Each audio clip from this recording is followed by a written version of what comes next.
മനസ്സും കണ്ണും ഒരുപോലെ നിറഞ്ഞു പോകുന്നൊരു കാഴ്ച. പുഴുവരിച്ച് മരണത്തിൻ്റെ ദിവസങ്ങൾ എണ്ണിക്കഴിഞ്ഞിരുന്ന ഒരു പൂച്ചയെ ജീവിതത്തിലേക്ക് തിരിച്ചു കൊണ്ടുവരുന്ന ഒരു മനോഹര കാഴ്ച.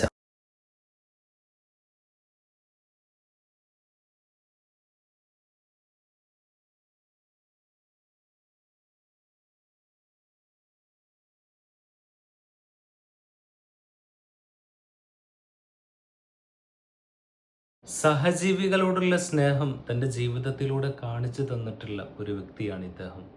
മനുഷ്യരിലെ മാലാഖ എന്നൊക്കെ പറയുന്നത് പോലെ മനുഷ്യത്വം നിറഞ്ഞിട്ടുള്ള ഒരു വലിയ മനുഷ്യൻ. നമുക്ക് ചുറ്റും ഇതുപോലെ ഒരുപാട് ജീവികളെ നമ്മൾ കണ്ടിട്ടുണ്ടാകും. ആ സമയത്തൊക്കെ മറ്റുള്ളവൻ എന്ത് വിചാരിക്കും എന്ന് കരുതി പലപ്പോഴും നമ്മൾ സഹജീവികളുടെ വേദനകളും അവരുടെ പ്രയാസങ്ങളും നമ്മൾ കാണാറില്ല. നമ്മുടെ ജീവൻ പോലെ മറ്റുള്ളവർക്കും ജീവനുള്ള ഒരു ശരീരമുണ്ട്, അവർക്കും വേദനിക്കുന്നുണ്ട്. അപ്പോൾ ഇദ്ദേഹത്തിൻ്റെ ഈ ഒരു വീഡിയോ നമുക്കൊക്കെ മാതൃകയാകട്ടെ.